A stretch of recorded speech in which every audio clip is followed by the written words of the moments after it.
네, 안녕하십니까. AK 정형외과 원장 전진입니다.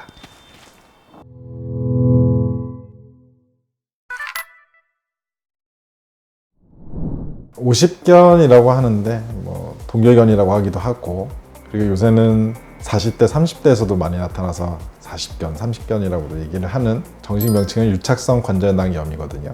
어깨 통증으로 병원을 찾아오시는 분들은 여러 가지 원인들이 있을 수 있겠지만 대개 봤을 때는 크게 두 가지가 가장 큰 원인인 경우가 많습니다. 그중에 하나는 회전근개 파열, 그리고 다른 하나는 지금 말씀하신 유착성 관절낭염, 즉 동결견 때문인데, 윗팔뼈의 머리는 둥그렇게 생겼고 날개뼈의 면은 평평하게 생겼어요. 그래서 자유롭게 움직일 수 있고 거의 170도 가깝게 돌릴 수 있는 대신에 불안정하기 때문에 이 둘을 단단하게 잡아줄 수 있는 관절낭이 있고, 그 겉에를 회전을 도와주는 근육무리라고 해서 회전근개가 싸고 있거든요.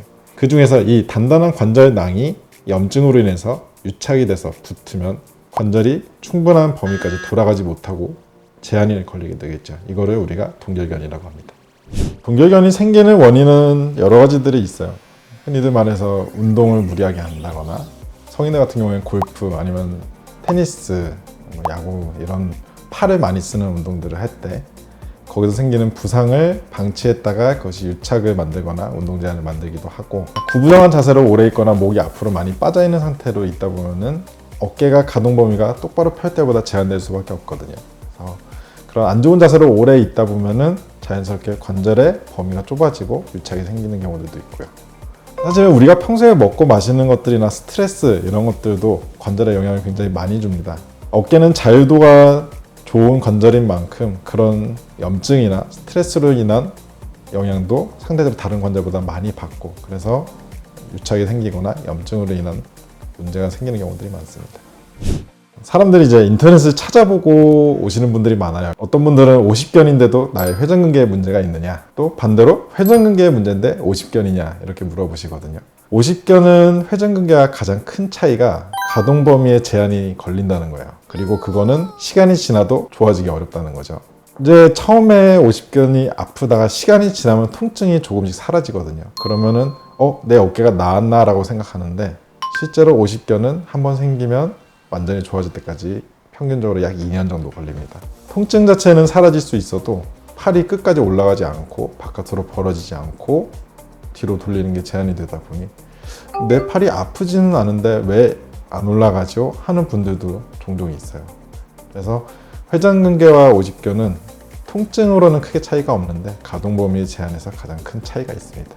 오십견의 치료는 크게 세 가지 정도로 볼 수 있는데요. 하나는 관절 안에 주사를 해서 통증을 완화시켜주고 물리치료나 가동 범위를 넓히는 도수치료를 꾸준히 해서 완전히 정상까지는 아니라도 최대한 정상에 가깝게 오랜 시간 동안 풀어주는 방법이 있고요. 또 하나는 어깨 부분 마취를 하고 감각을 떨어뜨린 상태에서 의사가 수동적으로 가동 범위를 넓혀주는 관절 수동술이라고 하는 시술을 하는 방법이 있고요. 마지막은 수술을 하는 방법이 있겠죠.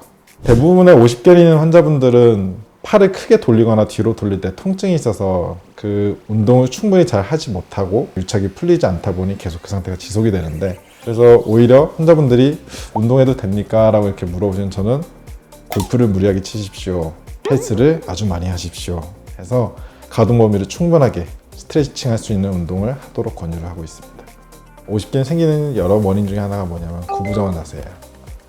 내 어깨를 좁게 하고 고개를 앞으로 뻗어 있는 구부정한 자세는 당연한 얘기지만 팔을 끝까지 올릴 수 없겠죠. 바른 자세로 앉아서 있는 것도 사실은 50견을 예방할 수 있는 하나의 방법이 되고요. 50견 환자들은 두 팔을 만세를 하라고 하면 한쪽 팔은 정확히 올라가는데 한쪽 팔은 끝까지 도달하지 못하거든요. 이 끝까지 도달하지 못하는 팔을 올릴 수 있도록 스트레칭, 그래서 귀 뒤로 팔이 갈 수 있도록 끝까지 올리도록 스트레칭 하는 것도 좋고, 또 반대쪽 어깨의 날개뼈에 손이 닿도록 끝까지 당겨서 관절의 가동 범위를 최대로 스트레칭 하는 것도 도움이 되고요. 만약에 앉아있는 자세라면은 책상 모서리나 이런 데를 이렇게 잡고 몸을 쭉 돌려서 팔을 외전 바깥쪽으로 돌리는 거를 최대한 스트레칭 하는 것도 관절 가동 범위를 넓히는 데 도움이 될 겁니다. 네, 이번 영상에서는 제가 50견에 대해서 간단하게 이야기를 나눠보았는데요. 아마 이 영상을 보시는 많은 분들이나 주변 분들이 어깨 통증으로 고민들 많이 하실 텐데요. 인터넷 찾아보고 고민하시는 것도 물론 좋지만 병원에 한번 오셔서 직접 진단을 받아보고 또 치료를 하시는 것이 많은 도움이 되리라 생각합니다. 이 영상이 도움이 되셨다면 구독과 좋아요, 알림 설정 부탁드립니다. 감사합니다.